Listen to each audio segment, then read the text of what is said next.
Oizinho, bem-vindos a mais um vlog diretamente aqui do Japão. E hoje nós saímos de Tóquio e estamos em uma cidadezinha chamada Hakone. Hakone é conhecida pelos ryokans, que são hotéisinhos super tradicionais japoneses. Eu vou mostrar pra vocês o nosso ryokan. A gente tá aqui já no nosso hotel, chegamos hoje. A gente resolveu que a gente queria ter uma experiência tradicional japonesa. Minha mãe tá aqui, aparece aqui. Oi! Saímos então de Tóquio pra ter essa experiência. Eu vou dar o tour do quarto. A gente tá aqui prestes a fazer um chazinho. Aliás, tomar um chazinho porque trouxeram pra gente aqui. Vamos tomar um chazinho e aí logo depois eu vou dar uma tour do quarto pra vocês, porque é uma experiência totalmente diferente, completamente não convencional, mas importante e legal de fazer enquanto tá no Japão, porque meio que mostra um pouco mais mostra um pouco mais profundamente a cultura japonesa do que só essa passada por Tóquio. Então, vamos tomar um chazinho. Antes de tudo, já curtam esse vlog pra saber que vocês estão gostando dessa viagem pro Japão. Deixa aí seu comentário. Me fala se vocês já vieram pro Japão, se vocês têm vontade. Se vocês já vieram, qual foi a parte da viagem preferida ou a cidade preferida de vocês. E vamos tomar um chazinho. Ela trouxe esses docinhos. Ela disse que é um chocolate. A gente vai descobrir. E um chá verde. Vamos pegar aqui o oshibori para limpar as mãozinhas. Oshibori que chama, né? Uhum. É uma super Quentinho, tradição né? japonesa também que vocês devem conhecer, que é esse paninho molhado, quentinho pra limpar as mãos antes das refeições. Chazinho, tá com cara boa, chá verde. Aí, quando a gente foi naquela cerimônia do chá em Tóquio, eles ensinaram que quando uma pessoa recebe outra pessoa para um chá, ela geralmente oferece as louças, as xícaras, enfim, os materiais mais bonitos que ela tem. E aí, geralmente, tem vários desenhos nessa xícara que você toma o chá. E aí ela vira pro convidado ver a parte bonita e se sentir meio que honrado. Só que aí ela diz que o convidado também, com toda a sua educação, pega a xícara e vira 2 vezes assim, pra não sujar com a boca a parte mais bonita da xícara que o anfitrião ou a anfitriã tá oferecendo. E aí toma assim. E depois que eu terminar, desvira.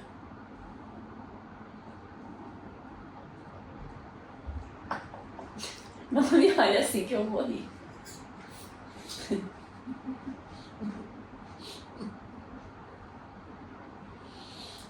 Delícia.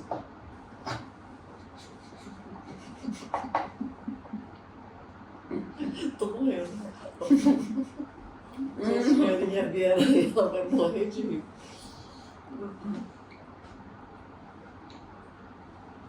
Muito bom. Bom, só um preparo pro banho, né?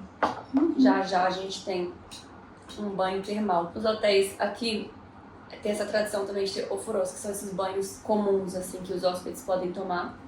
Geralmente é separado o de mulheres e o de homens. Claro que alguns quartos também tem, outros banhos você reserva banhos privados, aí você pode ir, acho que se você tiver tipo um casal e tal, aí pode juntar homem e mulher. Mas no geral eles separam, um pra homens e um pra mulheres. Tá, vamos de tour do quarto. Essa aqui é a entrada do nosso quarto. Olha só, já na entradinha tem esse chãozinho de pedras com essa madeirinha pra gente pisar. Uma lanterna. Aí ali é o quarto, mas antes vamos ver o banheiro. Olha só, como a maioria dos banheiros japoneses tem tudo que a gente precisa: escova de dente, toalhinhas, algodão, escova de cabelo, cotonete. Aí tem assim, hidratante pra lavar o rosto. Geralmente o chuveiro e ou a banheira é separado do resto do banheiro. Então olha, tem uma sala de banho também com todos os produtinhos. Os japoneses sempre usam também um balde e um banquinho. E ali tem uma banheirinha, acho que não sei se pode se chamar de ofuru, mas também tem isso pra cada quarto. E aí aqui é onde fica o vaso, e aquele vaso tecnológico japonês, sabe? Que tem todas as funções aqui. Por exemplo, tem bidê, geralmente tem até uma musiquinha que toca quando você quer privacidade. Ah, e é legal que eles também deixam um chinelinho assim no banheiro, que você coloca no seu pé. Aí, se você quiser usar o vaso, e depois você tira, que é pra quem for usar pra não ter que pisar no chão gelado. Aí aqui saindo do banheiro, nós vamos entrar no quarto, que é assim, tem esse chãozinho de tatame. Aí logo aqui tem uma mesinha, que é onde eles trazem um chazinho, onde a gente tava sentada pra tomar um chá. Essa aqui é a nossa vista. Tem uma vista toda pra natureza. Olha só. Aqui eles colocaram essas toalhas. Mãe, como que chama isso? Esses kimoninhos? Não é yukata? É, yukata. Yukata, que é pra gente usar os banhos lá fora. Eles deixam também água quente e água fria. E aqui é um outro lugar pra você sentar, que é aquecido, né? Minha mãe já tá aí debaixo das cobertas. Tá vendo? Tem um buraco aqui, ó. Você liga aqui assim. Tem um buraco? É, tem um buraco que vai botar a perninha. Fica pra baixo. É. Aí o que que acontece? A perninha fica aqui, tem um aquecedor. Entendi. E pra quem tem frio nas pernas, fica aquecidinho. Aí aqui tem uma geladeirinha. Ó, tem cerveja, Coca-Cola. Acho que não tem água. Tem água, achei. Aqui tem os copos, se a gente precisar de usar, abridor. Um armário. E mais uma vista lá pra fora. Aí olha pra iluminação, tem essa luminária bem tradicional. O que é interessante? No costume japonês, a gente vai dormir em cima desse tatame. E eles deixam aqui esses futons com todas as coisas que a gente vai precisar. Tipo cobertor, travesseiro. Depois do jantar, que também é oferecido dentro do quarto, vai vir alguém do hotel pra montar as camas.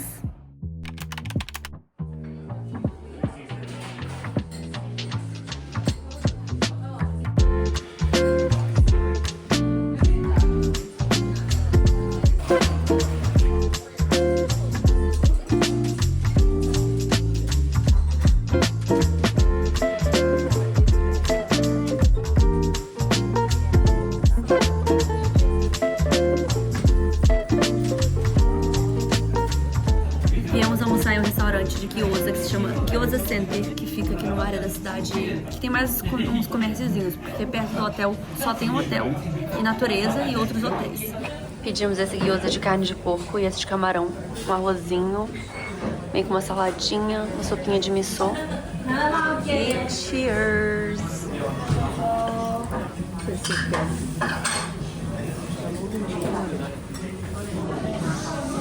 O arroz que você queria.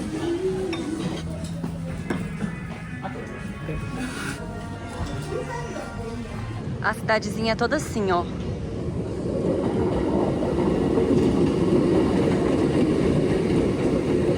É curva atrás de curva, atrás de curva. A gente pegou um trem pra chegar aqui, lá de Tóquio, mas depois que o trem para em uma cidade que chama Odawara, eu tenho que pegar um ônibus. A minha mãe faltou ter um piripaque dentro do ônibus. Porque assim, é literalmente curva atrás de curva. E assim, curva muito fechada. E não para, não tem uma reta no ônibus. Então, quem tem labirintite, não sei se eu faria não.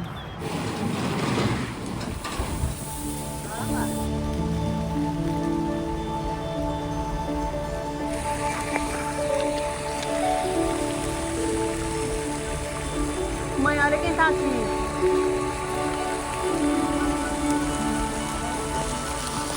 Entramos aqui nesse parque, chama Hakone Gora Park. E logo encontramos o cachorro mais perfeito do mundo. De vestido.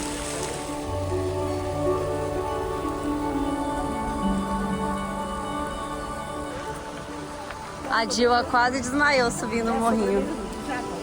Não. Uau, just uau.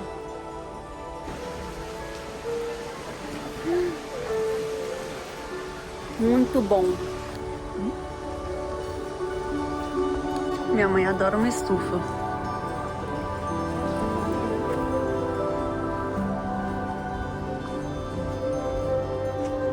Eu achei que era flor de verdade.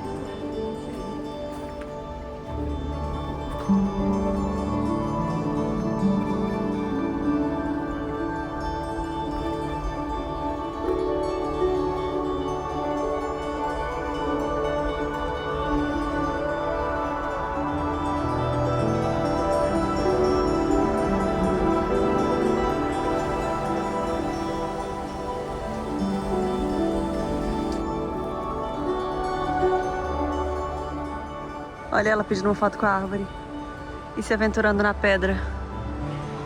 Olha que lindo eles trabalhando e plantando.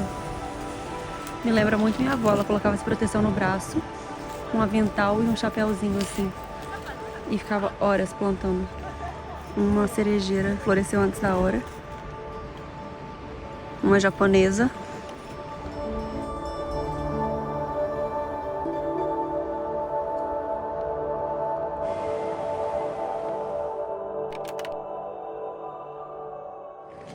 Voltando pro hotel, a gente se deparou com essa vistinha linda, com essa sakura. E aí tem esse lugar que chama Naraia Café, que eu vi lá de cima. Eu não sei se eu vou conseguir mostrar, mas parece que ele tem um spa de pés pra quem tá... Olha que lindinho por dentro. Mas olha só, essas pessoas que estão comendo, elas estão com o pé mergulhados na água. Ó, a gente vai agora tomar um banho no ofurô do hotel, sem ser o do nosso quarto. Então, aproveitando para mostrar um pouco mais o hotel. Essa aqui é a entrada, olha só. Ali fora a gente chegou.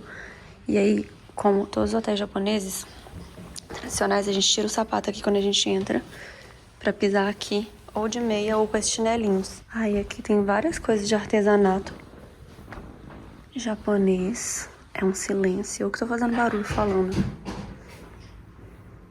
Olha, tudo de madeirinha. Vamos lá conhecer o jardinzinho. Ih, tá trancado. Bom, em algum momento eu quero conhecer esse jardinzinho. Aí o hotel providencia essas yukatas pra gente vestir. Também na hora do banho. Olha que lindinha essa salinha bem na frente de onde a gente vai pro banho. Bom, acho que a gente coloca um chinelinho desses. É difícil fazer o pé caber no chinelinho japonês. Mentira, acho que eu vou nesse.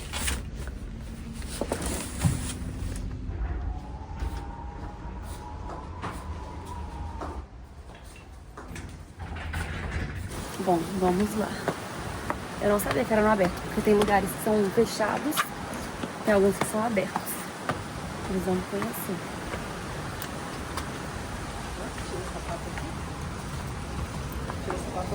Acho que não, aqui é madeira. Olha só.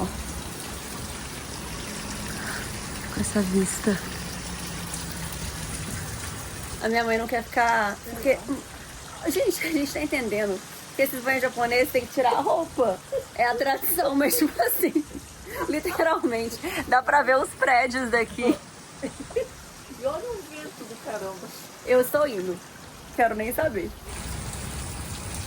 Tá muito gostoso, é sério, entra logo. Gente, vocês não estão entendendo a delícia que é isso aqui, juro. Vou deixar a toalha aqui. Tá.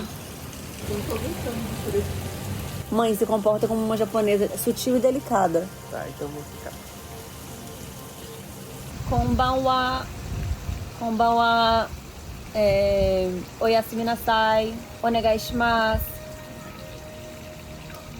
Eigo no menu. Hanami. Mãe.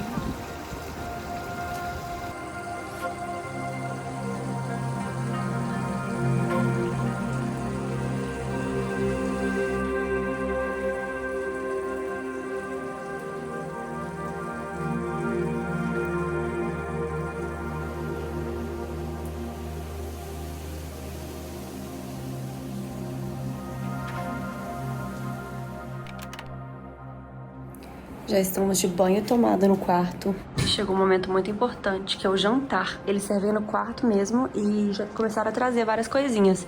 As entradas, eles deixam o menu aqui. Na verdade, o meu menu não vai ser exatamente esse, porque eu pedi pra trocarem algumas coisas quando a gente fez o check-in.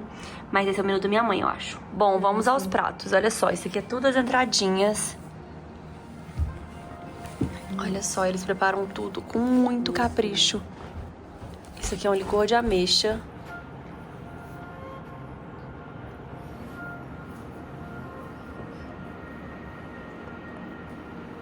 Tá, esse é o feijão verde com maionese. Uhum.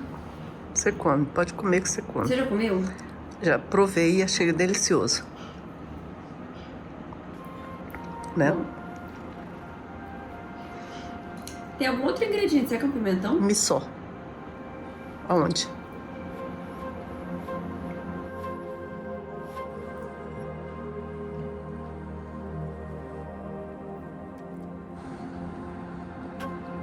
Quero. Aí tem uns sashimis. Esse salmão tá com laranja muito brilhante. Meu Deus do céu.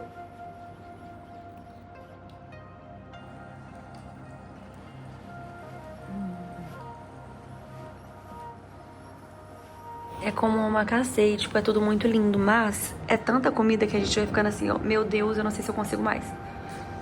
Mas olha a beleza. Ai, meu Ela já Deus trouxe a nossa do céu. sobremesa, alguns vegetais em forma de picles, um misoshiro e essas são as últimas partes do jantar. Olha só, a moça do hotel veio fazer a nossa cama.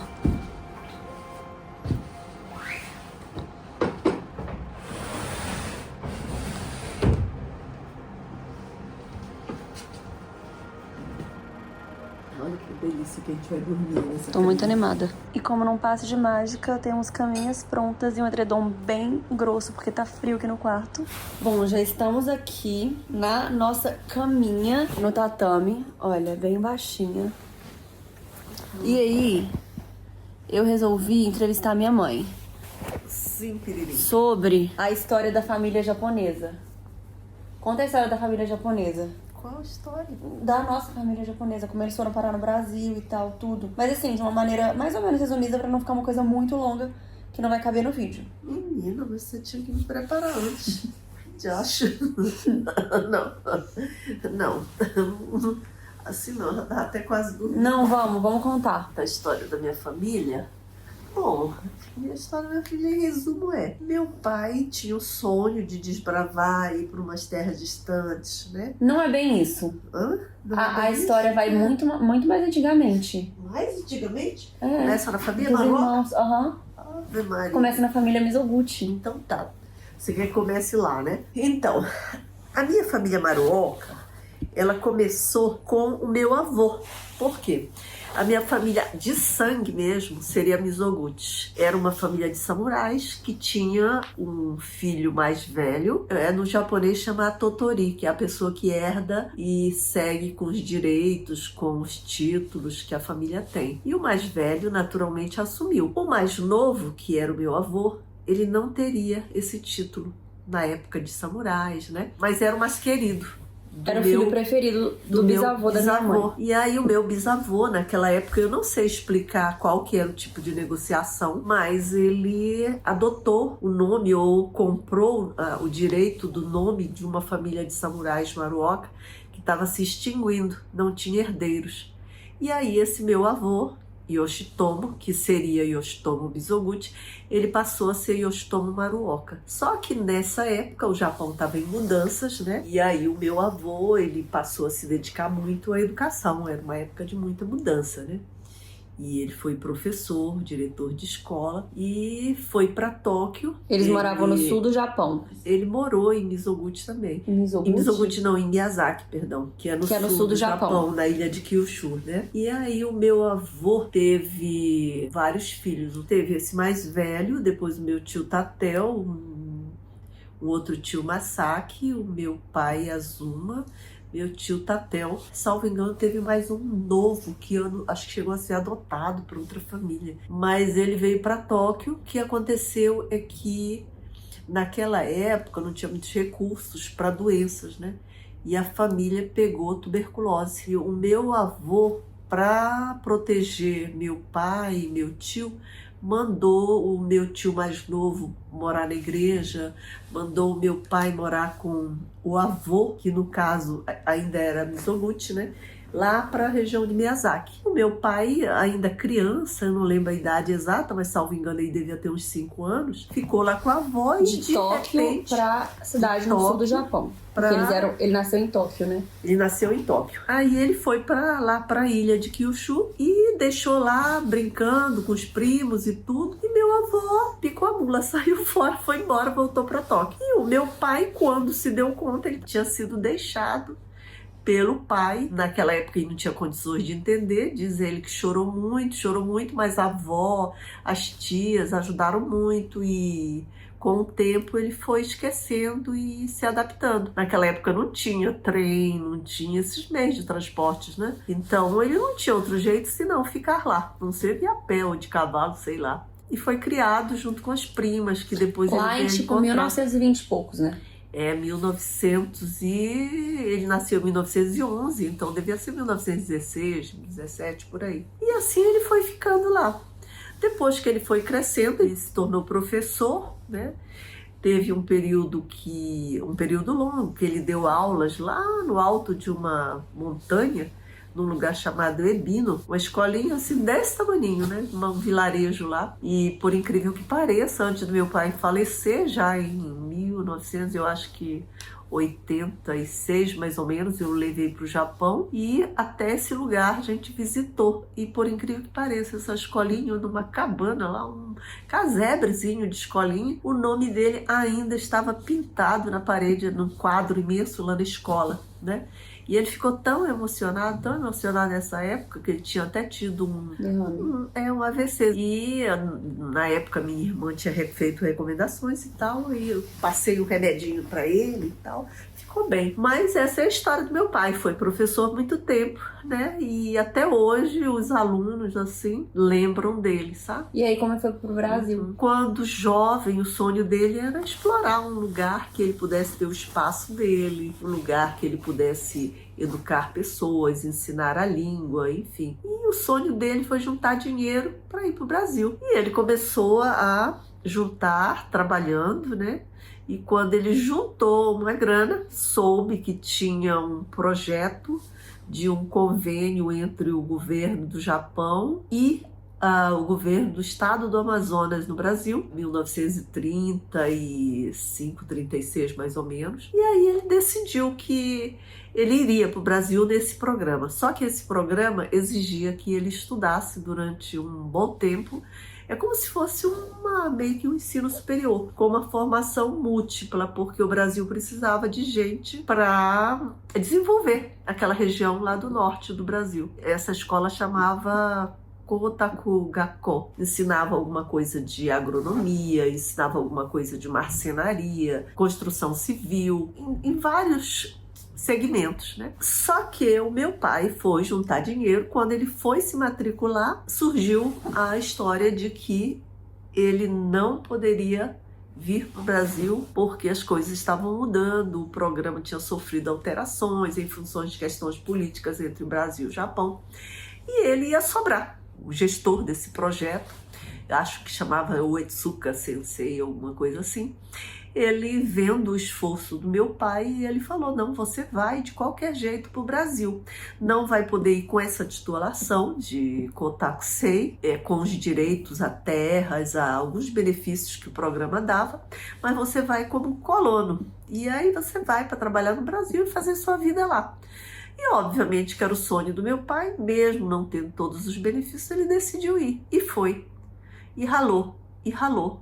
E ralou para sustentar a família. Inicialmente ele casou com uma pessoa que também tinha ido nesses programas, chamada Naoko, e ele teve um casal de filhos. E essa primeira esposa do meu pai, ela faleceu pós-parto, depois de muito tempo. Ela ficou doente e faleceu. E o meu pai ficou com 2 filhos, um casal de crianças, né? E o meu tio, que morava no Japão, preocupado com ele, resolveu mandar arrumar uma esposa para o meu pai. Nessa época, né? No Japão, assim como hoje ainda existe um negócio chamado omiai, que é o casamento arranjado. E aí arranjaram a minha mãe. Não, calma. Tem que voltar. Aí, sim, em paralelo a isso, o que estava acontecendo no Japão? Em paralelo, minha mãe, ela tinha casado... Isso era 1940 e poucos, né? 1940 e poucos, né? A minha mãe tinha casado com um militar, um oficial do exército. Esqueci o nome dele, mas era Morita. Acho que era Kenzo Morita. Não lembro bem o nome do primeiro marido da minha mãe. Só que ela casou, enfim, só sei que ele foi embora pra guerra. O fato é que ele foi dado como morto, mas ainda assim ela esperou durante uns 6 anos, mais ou menos. Meu tio, sabendo que a minha mãe estava viúva, e sabendo que meu pai também estava viúvo, pensou, olha, essa pessoa seria ótima para ele. E ela, toda bonitinha, morando em Tóquio, trabalhando para a família, os parentes do imperador na época, né? Ele arrumou e ela topou, né? Topou não, porque nessa época ninguém diz não, né? Os pais decidem e as pessoas só vão. E aí ela embarcou no navio e foi pro Brasil com a cara e a coragem. Lá encontrar meu pai, tadinho, todo de roça, caipirão. Aí casou com ele lá. Teve mais o quê? Foram mais 4 filhos, né? 3 mulheres e um homem, para juntar com o casal que meu pai já tinha. Essa é a história do meu pai e da minha mãe. E aí, o que eles faziam lá? Eles trabalharam com agricultura, com plantio de juta. O que é juta? Juta é uma planta fibrosa, é plantada na água, e depois a fibra ela é extraída para produzir vários tipos de produtos, tipo sacos para ensacar feijão. Tem várias utilidades. Você me pegou de surpresa, eu teria me preparado melhor para falar sobre isso. Muito feio isso, de colocar a mãe na Não, parede. Mas contou a história direitinho. Diga. E aí... E aí nós vamos dormir, porque a cama nos espera. Olha que caminha gostosa, gente. Olha, grossa, assim, ó. E a minha avó trabalhava na feira. Lá no Brasil, minha mãe fazia de tudo, tadinha. Ela tinha uma boa formação. Ela era uma pessoa que estava, assim, bem preparada para um casamento bacana.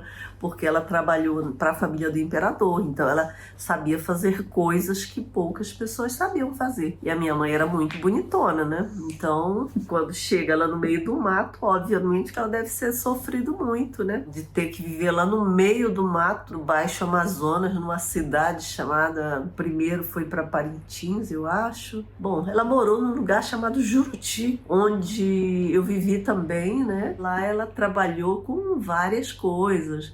Plantou, cultivou, trabalhou com mercadinho, na feira, vendia as coisas, entendeu? E é isso, né? E assim nós estamos aqui, né? Ou seja, um pouquinho da minha história, né? Quer dizer, quem somos, de onde viemos, para onde vamos, tem a ver com tudo isso, né? Boa noite!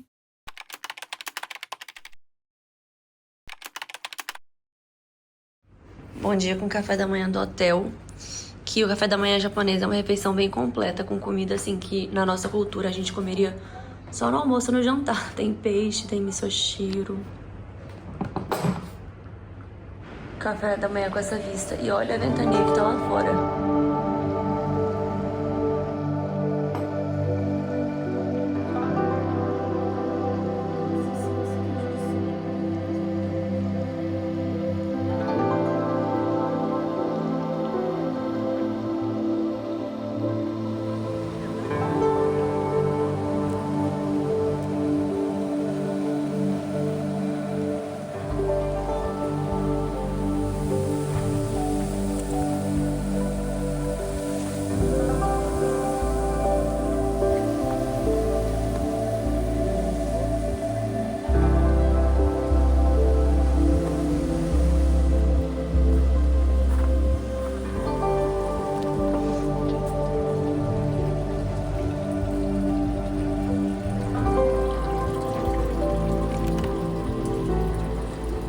Viemos conhecer outro ofurô do hotel, tá um vento bizarro.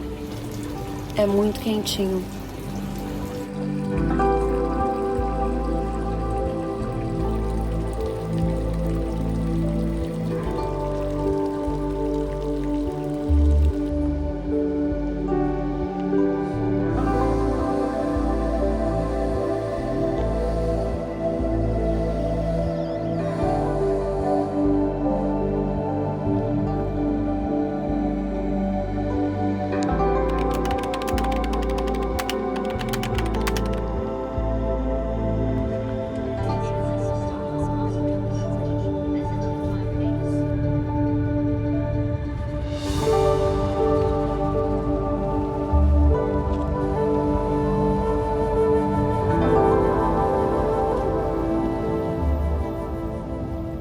é isso, esse foi o nosso vlog em Hakone. Já estamos de volta em Tóquio. Foi uma viagem bem bate-volta pra gente conhecer mais uma parte do Japão, uma parte bem tradicional. E eu espero que vocês tenham curtido e aproveitado junto com a gente. Foi uma experiência bem diferente. Como a gente tinha bastante dias em Tóquio, a gente resolveu tirar esses dias pra fazer uma coisa cultural. Nossa, meu cabelo tá rebelde. Próximo vlog aqui em Tóquio. Temos mais uns dias aqui antes de viajarmos. Nos vemos em alguns dias. Deixe a curtida de vocês, um comentário pra eu saber o que vocês estão achando de toda essa viagem pro Japão. Se inscreve no canal se você não for inscrito. Me segue no Instagram LariMS, no TikTok Larissa Saliba, que vai ter muito mais conteúdo nas outras plataformas. E nos vemos logo mais. Beijo!